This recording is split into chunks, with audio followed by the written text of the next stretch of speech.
People say Filipino food tastes different across the archipelago, but when you bring all those flavors together, they tell one shared story, ours. Joining me today are three chefs who know these stories by heart.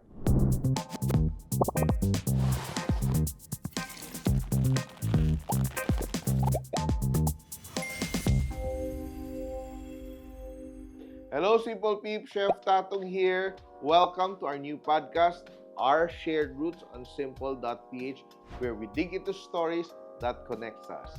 In our last episode, we talked about what makes Filipino cuisine uniquely Filipino with our good friend Iggy Ramos. We discovered that our eating habits are shaped by the traditions we grew up with.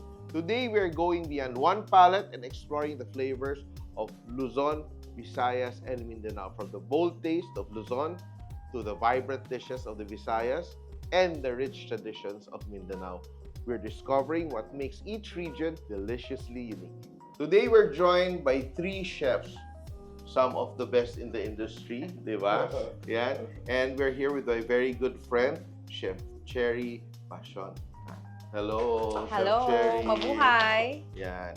She's very passionate about Kapampangan cuisine and runs two establishments, di ba? Apag Marangle, and Kusina Manuel. Kusina Manuel. We'll talk about that more later. Our next chef is Chef Francis Lacson, Executive Chef of Francesco's in San Juan City, resident chef of Leo's Sea House in Marikina City, and a storyteller whose work bridges culinary craft and local culture. Welcome, Chef. Thank you, Chef. Yeah. Thank you. And of course, Chef Miggy Cabel Moreno, fresh off being recognized in the first ever Michelin Guide with two of his restaurants, di ba bongga, di ba? And also, owner of Palm Grill and Cabel, Bib Awards, no? And he proudly champions the rich and diverse flavors of Southern Mindanao, di ba?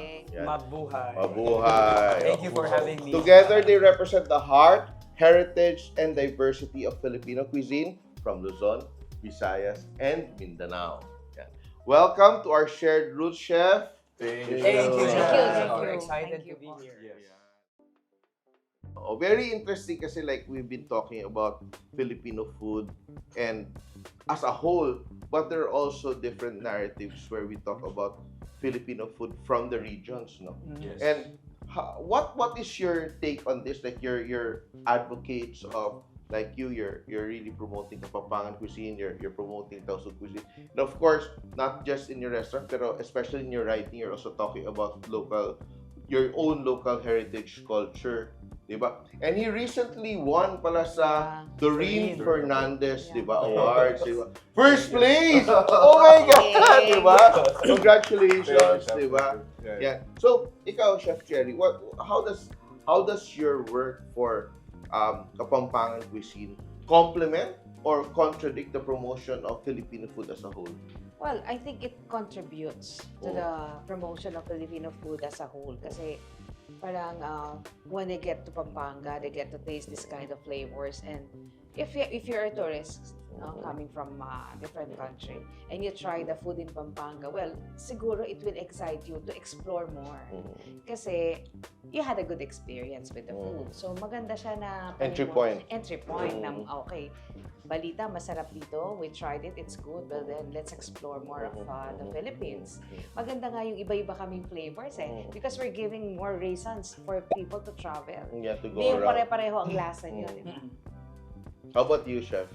I think it's both contribution and then contradicting as well. Kasi Visayas is like made of like islands talaga. So yung, especially from my province Capiz, talagang seafood-centric yung mga tao. So it's really different from what people from Luzon are eating and also from Mindanao na iba din yung flavor profile. So sa amin, when you say Visayas, it's really simple, straightforward, fresh lang, walang in a way strong flavors na ginagamit sa pagkain. So in a way that's a good contradiction when we talk of like Filipino food as a whole na ibang atake lang siya.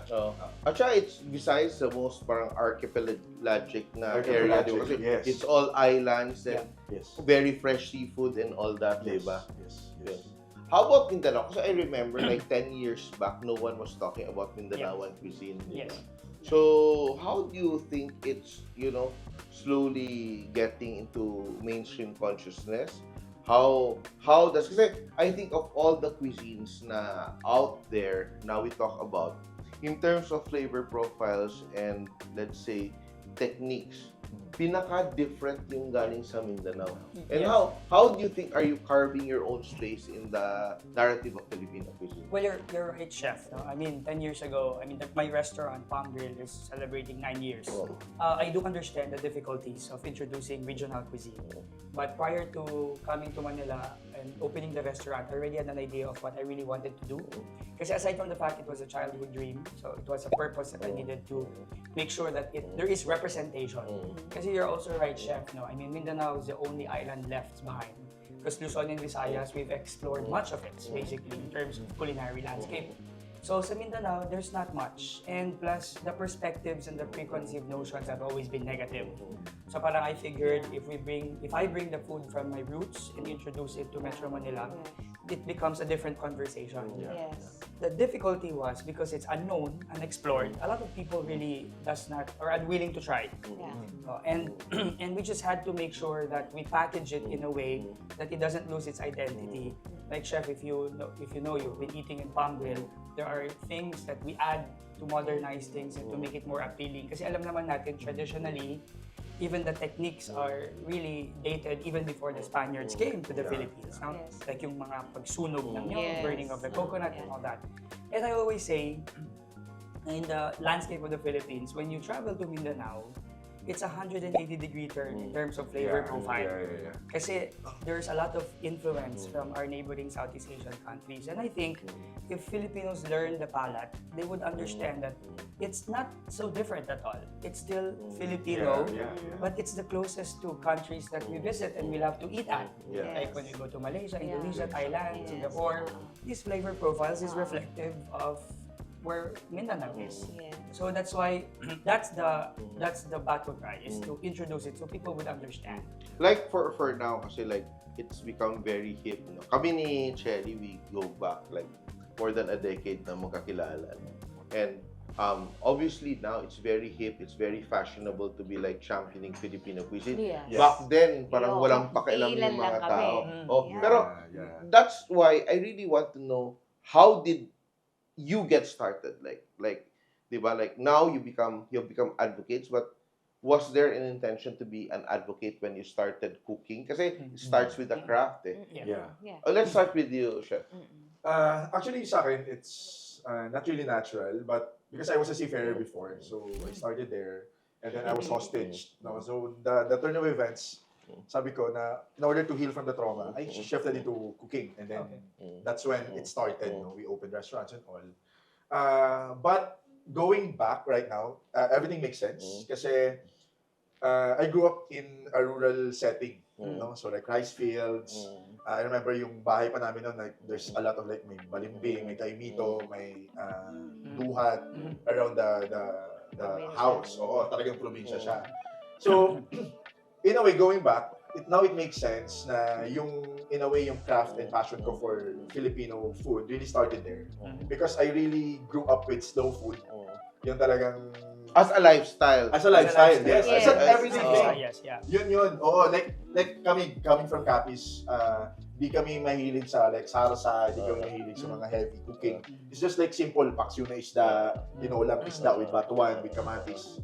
Yun lang. So, now it makes sense to me, like looking back, no? But it wasn't like really natural for me to engage in cooking as a profession. Ikaw, Chef Niggy, how did you start your cooking and really being focused on which came first, your passion for the Mindanaoan food as an advocacy or just cooking per se? Well, I started learning how to cook at the age of 8 kasi our ancestral home in Holosulu, where my grandmother always welcomes guests from far and beyond. So as a kid, I remember smelling the burnt coconut, the spices like lemongrass and all this. So that actually sparked my interest. So as early as 8, I would always help my grandma and my mom in the kitchen. But then my professional career shifted to nursing because nung time ko in college, it was in demand. So, and my mom said, why don't you try out nursing? And plus lahat ng mga friends ko were all there. So, I went into nursing school. I finished it. I became a professional. I worked for 2 years. But, you know, there's always that longing in your heart that if you don't feel like it's really what you wanted to do, you shift. And it doesn't really matter at what age. No? So after that 2 years stint, that's when I felt na parang no, like I'm happy as a nurse, being able to help. Pero I always go back to that core memory where I sell in school, pianggang manok, I cook with my grandmother and my mom. So that's when I shifted to getting into culinary and then opening the restaurants. Initially, I will not lie, the idea was solid. Gusto ko talagang i-promote yung Mindanaoan, Southern Mindanaoan cuisine. Pero as human nature na takot ka. So, when I first launched the restaurant, funny as it may seem, it was maraming other stuff in the menu. And there was just a small portion na Mindanaoan. Because I was a little bit scared. Takot pa. Takot pa ako. You're testing the water. Testing the waters, Yeah, like, yeah, to see how to do it. It was actually after our 3rd year anniversary that when I felt na, no, I'm going to go full on Southern Mindanaoan, whether people like it or And not. that was already palm grilled. That was already palm grilled. Okay. That's why we have customers in the past na regulars would come, nasa na yung fried chicken? Nasa na yung roast chicken? Kasi I had options for that. No? And we shifted after 3 years. That's when I felt na, no, I have to be true to my identity and what I really wanted, and I have to do it. So from then on, nagtuloy-tuloy, thank God, nagtuloy-tuloy si Palm Grill, representing regional cuisine and Southern Mindanao, especially Tausug roots. Pero si Chef Cherry, speaking of chefs, you did not start in the kitchen, di ba? You were in the sales. Wow. Sales. Parang, di ba? Oo. Medical. I started as a medical representative and then I handled Luzon, Visayas, and Mindanao as a district manager. Pero growing up also, nangingiti ako because I was, ang mother and father ko both are public teachers. Okay. So parati ako, so lumaki ako sa school. Even before mag-aaral ako, nandun na ako. So at a young age, pinapagtinda na ako ng mani sa mga teachers, naglalako na ng mga ganyan. And then growing up, sa school namin yun, since it's a public school, pag may event, yung mga teachers mismo ang nagluluto. At mga tito and tita ko, ganun din. Pag may mga handaan sa bahay, wala pang mga catering. Sariling luto, di ba? And then, when I was 9 years old, it became parang call of necessity because naoperahan yung mother ko and I have to cook. So that's when I started, nagluluto. Sisigaw lang ako sa tita ko sa kapitbahay. Tita, paano nga niluluto ito? Ganyan. O ganun lang. So that started it. And it became a lifestyle. Talagang hindi naman siya yung in-effort. Yeah. Nandyan lang natural talaga siya eh. O, Yeah. yun na yun. But then, napunta ako sa sales. I worked there for 13 years. And then, dumating ng time na yung mga anak ko, hindi ko na nakikita because I'm handling Luzon, Visayas, Mindanao. So, I availed of an early retirement. And then, nag-isip ako what to do. And then, sabi ng business partner ko, masarap ka magluto. Mag-restaurant tayo. Hindi naman ako nag-aral ng pagluluto. So, ang alam ko lang is Kapampangan food. So, yun lang ang focus ko. Nagkapampangan lang talaga. And then, after noon, nung nasa negosyo na ako, nandito na ako sa field na to, doon lang ako kumuha ng mga basic courses para naman makapag-interact ako sa mga kasamahan ko. Parang ganun lang. Pero, really, the methods, it's really the traditional way of cooking pa rin. That's how you follow. Yun ang natutunan ko. Kasi that's what you're good at, Chef. That's your It's eyes. natural. Yun Yeah, na. it comes Oo, naturally. yes. Yun Same, yan. same with me, Chef Tats. Kasi I mean, I can prepare other specialties. Pero my expertise since a kid is Southern Mindanao and Tausug, the Zona Sulta area. So I focus on what I know. I think yung naging uso years back is really like being a jack of all trades, di ba? Yung concept na kaya kong lutuin lahat, di ba? May ganun kasi thinking before it. And now it's becoming a little bit more specialized. Specialized, yeah. Okay, this is what I do and I do it well. Yes. Parang Actually, ganun. when I was starting, sa isang media interview, they asked me, how come, sabi niya, nagtayo po kayo ng Kapampangan restaurant in Pampanga? Dalawa yung question, parang, nga no, sino makakain sa akin eh, nagluluto lahat dito. Yes. Or number 2, ay oo nga no, yung mga pinapakain ko, mga kapwa Kapampangan ko, na meron silang sariling expectation nung taste, nung pagkain. Kasi niluluto nila. Yes. So, nga no, sabi ko, Natapang ko pa. Oo. Yeah. Actually, Chef, if I may share, chime Yeah. in with that. Ako naman, ang tanong sa akin lagi, ba't wala kang restaurant sa Zamboanga, Basilan, Sutar? Ba't nasa Manila? So, ang lagi kong sinasabi is because ipapakilala ko siya sa mga hindi pa nakakapunta ng Mindanao. Yes, Never yes, heard The of it. representation. Oo, sabi ko, so I feel I'm not needed there yet. Yes. So sabi ko, maybe in the future pwede. Pero kasi yung focus ko is people who see things differently. Yeah. Eh, di ba? Pero ikaw, chef, ikaw yung may culinary background? Or Wala. I'm mostly self-taught. Self-taught? Oh, so so like- halos pareho. Actually, pareho tayo lahat. Di ba? Yeah. Na it's really a career based on passion and finding Yeah. your path. Yeah. Oo. Kasi ang iba kasi pag masyadong naging technical din, sometimes nawawalan din ng puso kasi Yeah. it's very Yeah. like mechanical Yes. and all that. Pero what was the like I know for the fact na si Cherry at the start maraming tumataas yung kilo. Eh di ba? Yeah, totoo. Reality kasi di ba? Kasi totoo. it's not They like would call me na, Oh. nag-chef-chefan lang yan. Yes, yeah. I had a fair share of that. Yeah. Hindi yan For sure. marunong. Actually, Parang sabi ko imposter nga, syndrome. Yeah. hindi ko naman po hiningi na tawagin akong chef. But people coming here, they always call me chef. And I have to explain every Yeah. time. Yeah. Tapos may mga kaibigan ako ng mga chef, sabi nila, do you know definition of chef? Ito yun. And Yeah. you're able to do everything, all of it, Yeah. sabi niya. Yeah, So totoo. you deserve to be called a chef. Yeah. Yeah, a chef basically handles the kitchen and people. And if Yes. you're doing that, you're a chef. And I think the title of being a chef naman, it's something na pag tinawag ka na chef, yun na yun eh. Mm. Hindi mo naman pwedeng ayawan yun, wag niyo ako tawagin na chef, Oo. hindi ganun. Oo. Because it's based on respect. Yeah. Talaga. Oh. And your stature in the community. Yes, Yeah. yes. Recently, si Chef Brandon, meron siya sa Unilever page. Yeah. Sinabi niya, Chef. you Brandon. cannot call yourself Self a a chef. chef dahil Yeah. nag-graduate ka as, gumraduate ka as chef. Yes. No. You have to be able to do this and do that. Exactly. There's a lot of Yes. things to consider. Yeah. At saka, not only that, chef. I mean, ako I always tell this. Back in the day, our grandparents, yun yung ninuwan natin, these are home cooks. Yes. Yeah. And the home cooks are the best cooks. Yes. I mean, Yeah. undoubtedly, di ba? Yeah. Wala naman yun eh. It's only in the modern age, right? Yeah. But not to discredit, of course. I mean, Oo, kasi oo. kahit din naman ako, nagkaroon ako ng insecurity. That's why I went into taking, culinary Culinary skills in school. Because there were people who would discredit you. They would go out of their way to do that. But at the end of the day, if you are doing what you're doing and you're good and great at it, by definition, you are. Hindi na siya profession, naging vocation na rin. Yes, Di ba? yes. So it's very Yes, different. yes. And going back to our topic kasi all of us have established our own space in the industry. Pero how would you characterize, especially I think, eto talaga yung extreme sides natin, di ba? Yung Mindanao and Luzon. Ang Visayas kasi medyo very fluid pa rin yung Yeah. identity ng Yeah. Filipino cuisine eh. How would you parang differentiate your cuisine compared to the other regions? Actually, siguro, it's the ingredients that we use, the way we season our food, the methods of cooking. Like, masangkot siya kami parate. We always, there is this initial stage before the main cooking. Talagang magpapakulo ka muna, i-adobo muna namin. Mahilig kami maggisa ng bawang, sibuyas, kamatis.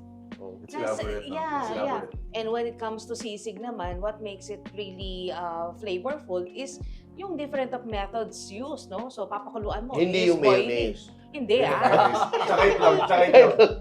It's isipin mo, you boil it, i-season it, tapos i-grill mo for smoky flavor, Yeah. tapos igigisa mo ulit for additional flavor. So, Very yung elaborate. mga no? ganon, even to mga simpleng ulam namin, like your favorite na tintad. Yeah. Tintad, which is, May dala ka ba? galing ako Manila, sorry. Hapon pa ako dito, kaya hindi ako nakapagdala. So, yung tintad, for example, tintad, maraming proseso yun. Like, papakuluan mo muna, i-adobo mo muna, bago mo siya igigisa. So, yung mga ganon. And mahilig talaga kami sa maasim.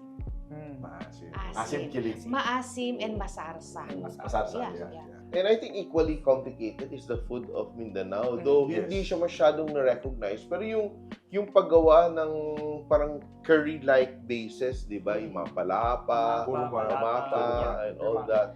Parang, pero how would you, kasi I think, parang wala nang point na i-discuss natin how different the food is. Pero how do you see Mindanaoan cuisine standing alongside the other cuisines of the Philippines na parang start different siya, but how do you communicate that it's still part of the whole?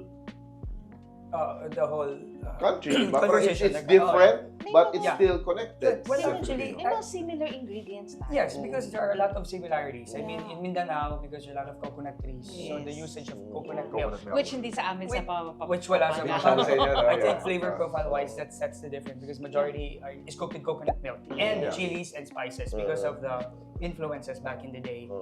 So that's one of the things which I feel we can be really proud of as Filipinos and we can include in the conversation. Because my dream is, I always say that Mindanaoan cuisine is more than just an afterthought and that it deserves a seat on the table. Kasi, I mean, moving forward, I'd like to be able to see Filipino restaurants offering Mindanaoan specialties. Kasi more often than not, we don't see that. When we Yes. dine in other Filipino restaurants, it ends at Visayas. Mm. There's not much of Mindanao other than probably mga sutukil, yung mga basics, no? Yeah. Ceviche and all But that. Lore has a lot of Mindanao. Lore has a lot of it. Wow. That's why I'm grateful. Yeah. I'm grateful for Lore for having those things because my constant struggle ever since chefs is really to get it out there, right? And it's hard to do it when you're alone. You Yeah, need yeah. people Yes, around yes. you. That's why I'm Yeah. grateful for chefs like Chef Dato Pindatun. You know, I mean, they carry the flag of Mindanao and bring forth the best in the cuisines. So, yung mga bagay na yon as Filipinos, we can be proud of. Kasi imagine, bago dumating yung mga Banyaga, Yes. Espanyol, ginagawa na to ng mga kapatid nating nandoon sa mga Islam yon. And we can be proud of that. In fact, maraming customers sinasabi nila, pag natitikman nila, it tastes and feels familiar. Pero first time When ko it's siya, new, yeah, when it's first new. time ko Yes, siyang yes. nakain, pero that comfort of it being Filipino is there. So that's why it's not really different. It's as It's one. Filipino. Yeah.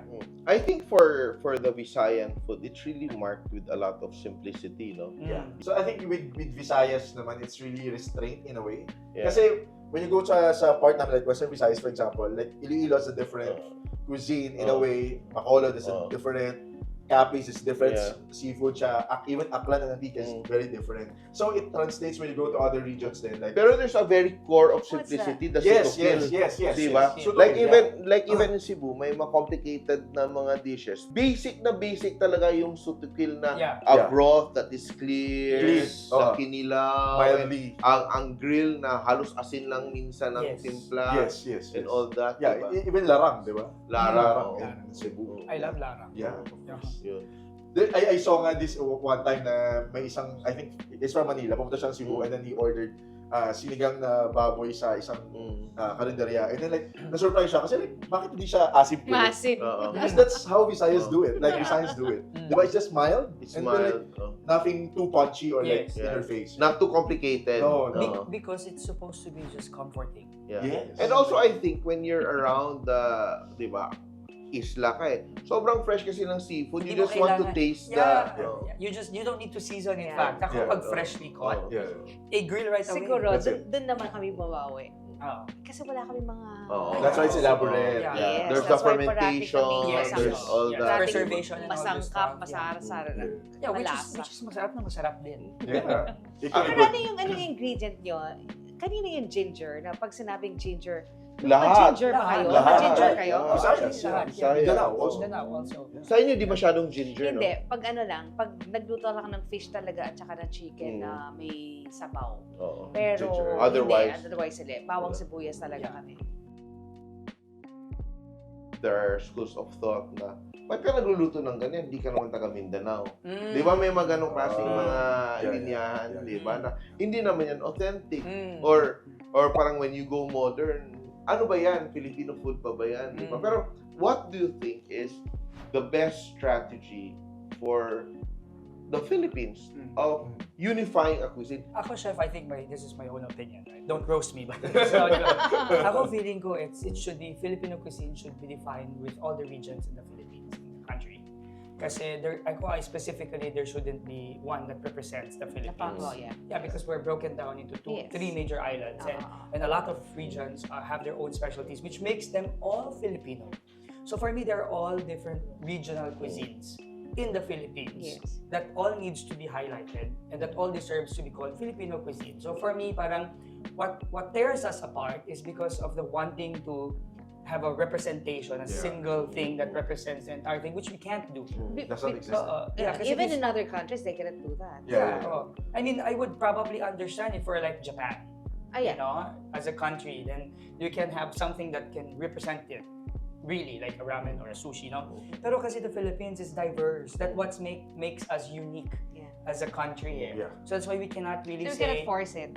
we can't really force the issue na parang, no, it should be this. Yeah. We can't, Oo, because oo, oo. there are a lot of regional, but all together, Mm. when we recognize it, I feel is stronger in terms of identifying us and who we are as Filipinos. Yeah. For me lang, that's Yeah. what I I think. think to add up also to that is we have to, in a way, embrace and celebrate our Yeah. diversity. Differences, Yeah. so. Because one is we're regionalistic when it comes to cuisine, but second is also we're heavily influenced by other So many because of the colonization and all. influences. No? So yung influence of like the Spanish is different in Cebu, different in Yeah. Mindanao, different Yeah. in Luzon, right? Yeah. So nagkaroon tayo ng in a way diversity because of that. And Yeah. apart from that, we're also an archipelago. Yeah. So talagang hindi mo siya titingnan actually by region, it's actually by island.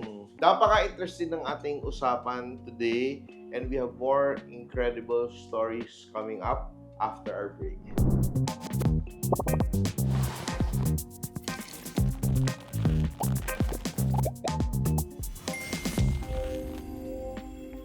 And we are back kami dito, hindi naman natigil yung usapan. And now we would just like to dive deep into talking about preservation. Di ba? Kasi ang daming talks of preservation. Ako personally, just to give context, for me, preservation is difficult, but it's a challenge we have to do to protect the memory. Pero we cannot stop evolution and Yeah. development Correct. Yeah. because we want to preserve something. So Correct. we have to strike that balance because what matters to all of us right now, kasi hindi lang naman tayo sasabihin mo na parang chefs tayo, pero naghanap buhay din tayo, and relevance is very important. Yes. How do you strike that balance in your own restaurants? Ikaw, Chef Miggy. Well, ako, it's a constant work in progress. It never stops. Like learning, it's every single day.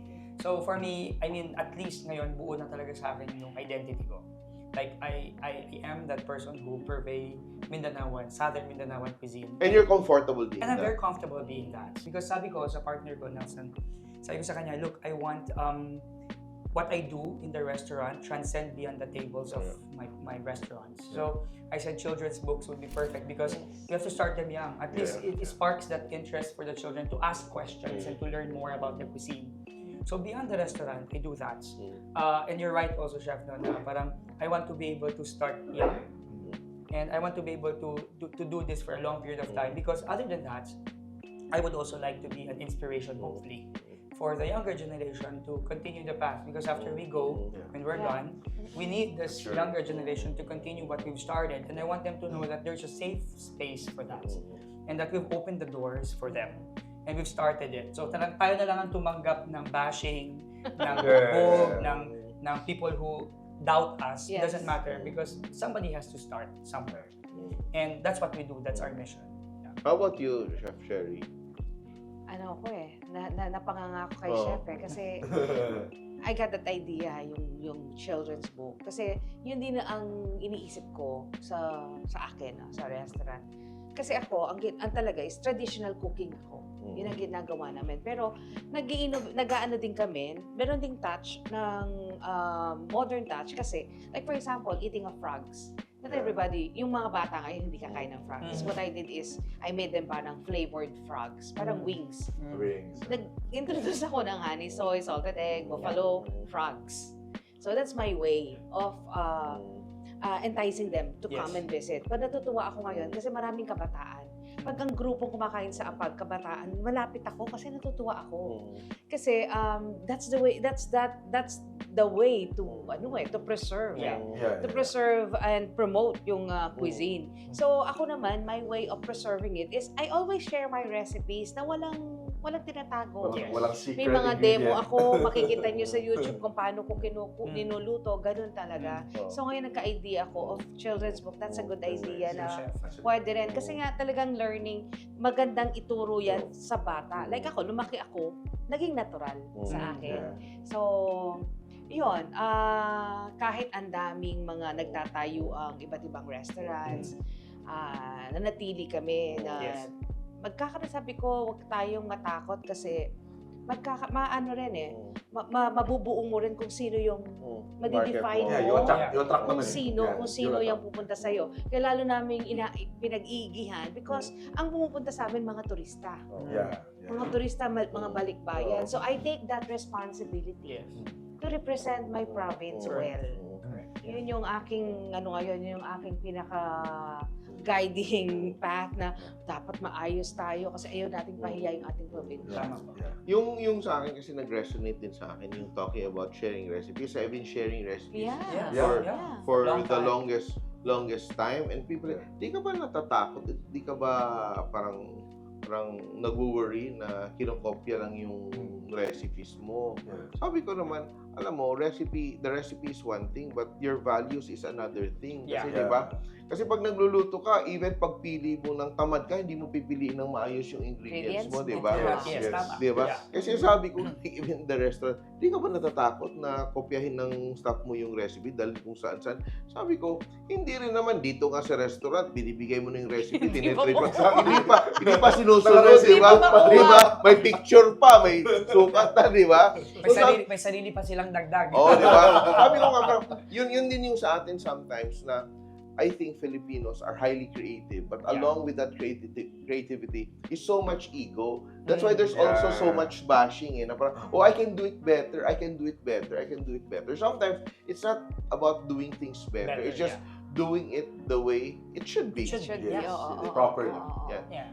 And ikaw, Chef Francis, kasi yun talaga yung pagsusulat, medyo mahirap siya. And I know that, and you're coming from a very authentic place that you're sharing your stories, that you're moving into videos and all that. Parang ano ba yung plano mo? What's your I think you're the youngest here eh. I assume, di ba? Di ba? Kasi Miggy is older than I am. What? Di ba? Oo na. This is your show, so I say yes. Okay. Oo na. Mga anak ko na kayo. Oo na. Oo. Pero ano yung career path? Right now you don't run a Filipino restaurant, No, di ba? yeah, No. yeah. Pero you've been very involved in another aspect that really contributes to Filipino culture. But what is your career path being the youngest in the group in Yeah. fact? Oh. I think yung writing ko naman, it really started during my elementary college days because I was part of the college publication. So I've been writing journalistically. So eventually, when my dad passed away nung 2020, sabi ko, I needed something to do for me to process that. And then, actually, yung first DGF na winning essay ko was about sinalay. And it was an ode to my dad.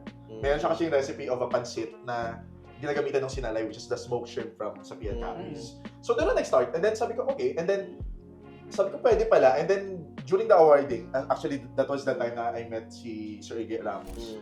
And then, sabi nila sa akin, you know what, sabi niya, you should continue writing, especially about Capiz. Kasi, wala pang ganong kadaming literature about your place. Sabi ko, and then, parang in a way, ginawa ko siyang parang advocacy, personal advocacy ko siya na, sabi ko, okay, lifelong parang advocacy ko siya na I'll promote Capiz in my way. So, writing, and then, this year, they launched the first ever during the BOA Short Food Video Award, and then, yun nga, pinalad. Nanalo. So, in a way, that's my way of preserving it. But at the end of the day, gusto ko pa rin magluto. No? So, that's why I'm helping si Leo Sios, for example, we're promoting Capiz Seafood, Panay Seafood. And then, hopefully, if God permits, ma-open yung bagong resto.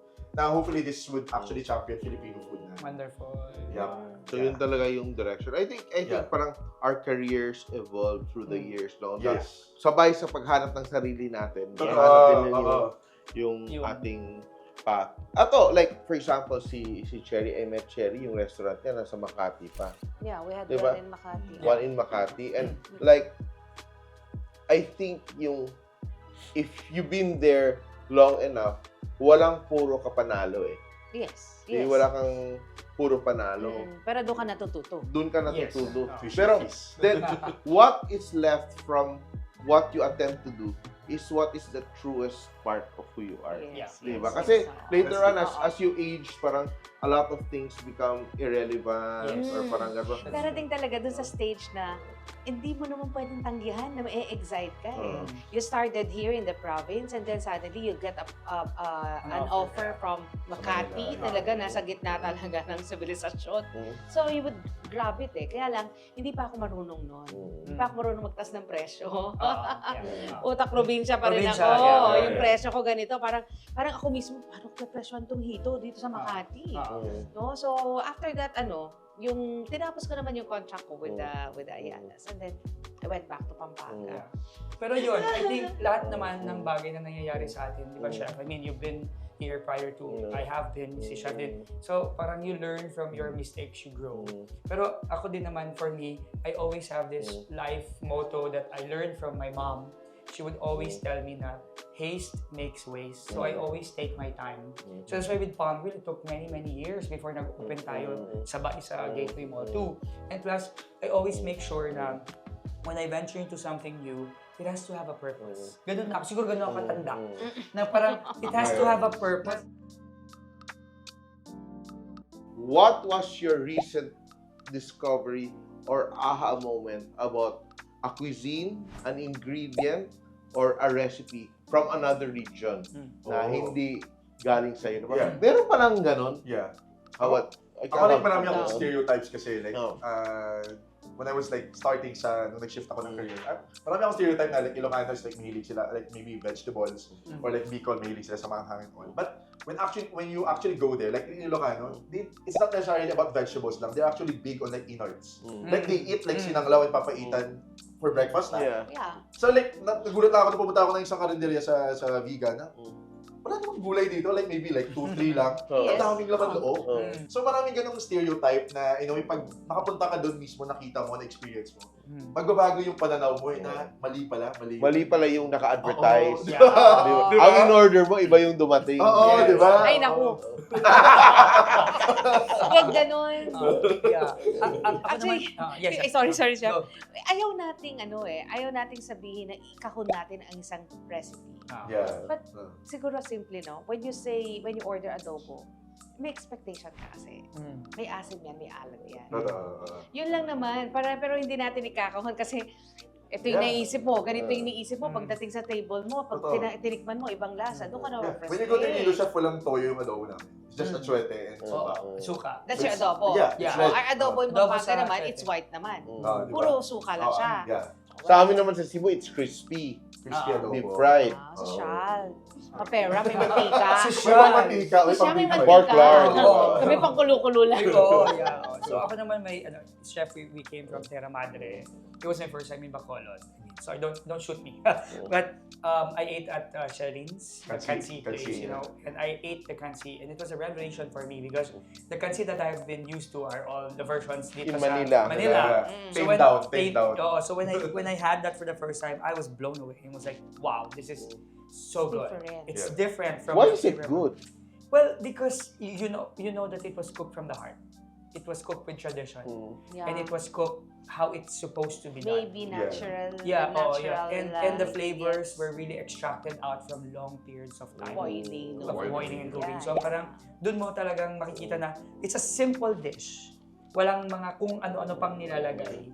But it's so flavorful and hearty and comforting. The first sip of it, I was so blown away na parang, wow, I did not expect Kansi to be this. Yeah. Because my introduction to Kansi are Is yung Kansi nandito. from where we find it here, di ba? Yeah, Parang yeah. yun, such a revelation. Nakakaban ako, baka magbanggit ka pa ng ano. Ay, wala. Wala. Wholesome tayo. Ikakat natin. Pero yeah, yun. Yung mga things like those, when you see tradition, Nagbabago. okay, nagbabago and it makes you happy. Yeah. Yeah, it makes you happy. Yeah. So, napaka-interesting na ating conversation today. Parang kulang yung oras natin, no? Dapat may part 2 tayo. Di ba? Dapat may part 2 tayo. Pero, at least it's a good start for our podcast. And thank you very much. Pero, before we end our podcast, parang please share something about your restaurant, what you're doing, and invite them para makatikim naman sila sa food ninyo. Yes, if you're looking for authentic Kapampangan cuisine, please go to Apag Marangle. We really cook well, we select the ingredients, the cooking, talagang traditional way po. So when we do our sinigang, it's really sampalok, bayabas, or kamyas. Okay, so please visit us at Jaza, San Juan Nepomuceno, Guagua, Pampanga. Meron po kaming mga social media accounts. You can just message us and we'll send the menu to you. And also, we have Cocina Manuela. We serve, I think, the best chocolating batirol. And we have empanadas. Yung mga sisig empanada, chicken empanada, humba empanada. And our premium leche flan made with Carabao's milk, duck eggs, and daya. Wow. Love it. Yung masarap yun. Yeah. Pwede ka nagdala. Magdadala ako next time. Pupunta ako sa Palm Grill. Yeah. Text kita. Kakain tayo. Yes. Yan. Oh, Chef Francis. If you want to, in a way, taste my cooking, we can visit Francesco's in San Juan.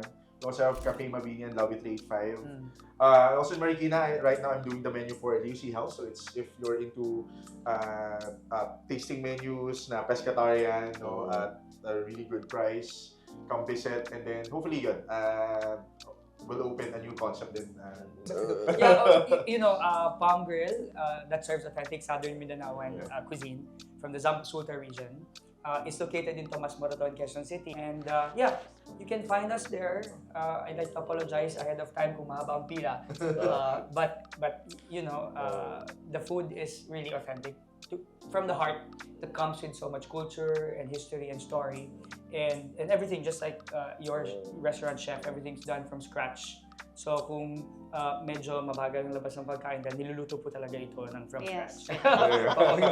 So but you can visit us any time of the day. We're open from Monday to Sunday. Hindi po kami nagpapahinga, parang si Chef Tato. Oh, yeah. Alam mo, we're talking about food and the cuisine of Luzon, Visayas, Mindanao, and we barely touched the surface. Yes. Ganun talaga kalalim ang topic natin. No? And I think conversations like this would be really helpful kung tuloy-tuloy yung paglalim natin sa understanding. So thank you very much for joining us in our podcast. And I would just like to give you copies of my Wow! Congratulations, Chef. Yan. Congrats Here pala for siya you. on your new book. Yeah. Thank you. Here. Thank you. And for you. Yan. Chef, Pakita natin yung Yeah. isa. Yan. Maraming So this salamat. is Ilalabas natin ang Pinas napakaganda- Simple. Simple. Available online and also very soon sa mga bookstore nagdi-deliver na po kami. Yan. Napakaganda ng cover, Chef. Oh, you like Yes, it? very Animalistic. simple. I Yeah, like very simple. Sounds Yeah, very Sawan lang. simple. My Yes, next very book will be simple. animalistic naman. Pag ganun siya, gusto ko ikaw yung nasa page. Animalistic Yeah. talaga yon. No, but Ang ganda, ang Thank you ganda. very much. Oo. And it's really about not just the recipes, it's really about the essays. Kasi like for example, sa ako, i-share ko lang kasi promoting the book, kailangan natin mo-promote the book. It's really about, for me kasi, deliciousness is not something for the affluent and the elite, di ba? Yes. We have to democratize deliciousness for everyone because it's connected to our own self-dignity, di ba? Correct. Na kahit simpleng tao, pakainin mo ng masarap, Yeah. nakaka-uplift ng Spirits. spirits, di ba? So, Yeah. for us to be able to teach people to cook with simple ingredients, with simple techniques na masarap, really elevates how people see themselves Yes. and how they live their lives and how they will treat other people. So, yun talaga yung advocacy natin sa Simple. This has been Chef Tatong. Thank you for watching our podcast where every story connects us back to our shared roots.